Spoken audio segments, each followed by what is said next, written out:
I would go over the changing trend in college applications now, because as some of you may know, common application that goes to all private colleges changed this year. We have a completely new essay prompt and a new format for the common application. So why are they changing it? Because there's a reason for that change. So I will go over the changes, and then after that I will talk about the 14 critical points. The 14 points that use the changing trends. Why did everything change? Why do we have new common applications? More and more colleges are doing holistic review, meaning there is no cutting line for your GPAs and SAT scores. They are not going to say, oh, just because you only have 1900 on SAT, we're not going to review your applications. Your applications will be reviewed regardless. And that's what holistic means. And more colleges are giving you test selections.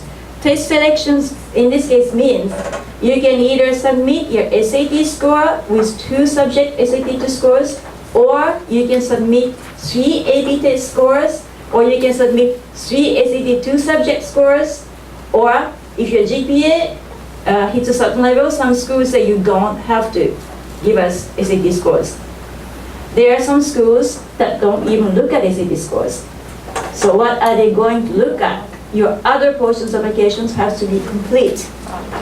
And art supplement. Many students in this area are very good musicians, dancers, very good painters and artists. So you can add art supplements. And with the new common application, there's a slide room account you create.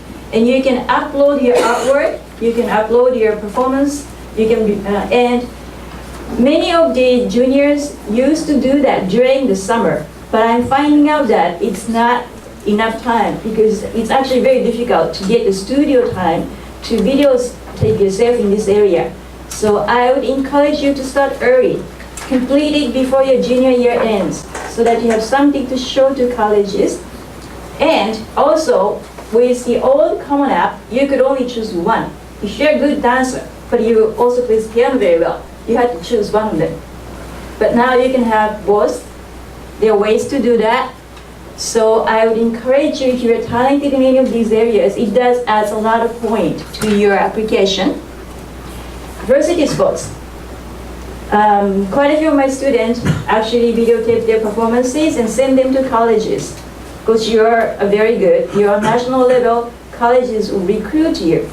But even if you're not that level, there are Division III colleges, they will still look at you, and you can just send them your performances. Say, I'm interested, I play this sport, I'm a very good soccer player. And they will show interest. The first thing they'll say is, okay, just come and practice with our team, or just come and have an interview. That's a very good sign. So take initiative and do that. Now resume, research paper optional writing. With the new application, many of the schools also allow you to upload your resume. So have your resume ready, because there are only limited spaces to list your activities. Common application only 10. UC same thing, only 10. 5 community services and 5 extracurricular activities. If you go beyond that, or you have a lot of medals you have won, performances you have done, you need resume. And resume is easy to make as long as you're updating your NAVIANCE. Who knows what NAVIANCE is? Okay, so NAVIANCE is connected to College Board, and it has lots of information in it. And if you are sophomores and above, you should have an account in NAVIANCE, and you should visit your NAVIANCE account every month, because all the information regarding colleges are in there. And there's a section where you can actually create your resume. So I will do this with my students periodically and update NAVIANCE. That's a very good resource to go to. You go to your school's website, like Monte Vista High School, and it's right there. You click NAVIANCE. Sometimes it's called Family Connections. And when you ask for recommendation letters from the teachers, that's the place you go to. You first enter your NAVIANCE and find your teacher's email address, and you connect them to your application. So it's a very important thing to do. Interviews. Private schools have interviews, and more schools over the past 2 years are giving interviews. And I'll talk more about this later, but there are 2 types of interviews. either by the admission officers or either by the alumni. And it used to be that some schools, you submit your application, then they will contact you and say, would you like to have an interview? But now you can actually request interviews before that. So interviews important. It's not something you can just all of a sudden go and do it. You need to practice and how to present yourself. You have to know what to ask and how to answer. So those practices we do with ShareWorld, we do with a student. Recommendation letters. You need at least one, as to two, from a core subject teachers, core subject.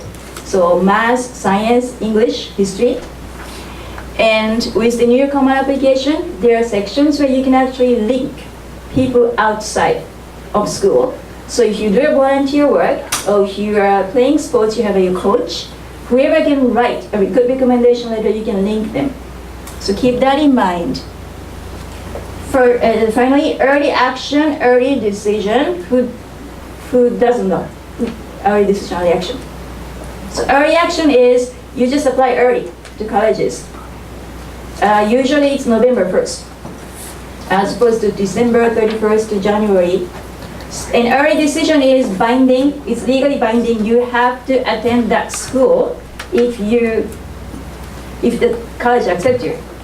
So Stanford does restricted early action, meaning you can apply early to Stanford, but you cannot apply to any other schools if you choose to do so.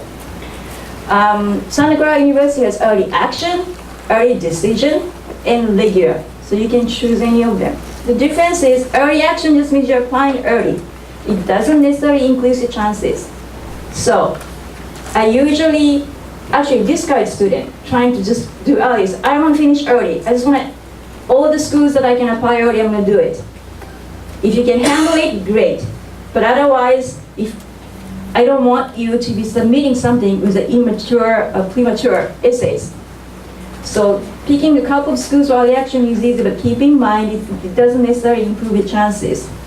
There is a slight increase in chances for early decision if you meet all the requirements, if your performances in extracurricular activities, GPAs and SATs meet that particular college's criteria, and if you have legacy status, anything that links you to that school, maybe. So early action, early decisions, I know that there's a rumor going around, it increases your chances, it's better. Not necessarily so. I want you to think very carefully which one is the best choice for you.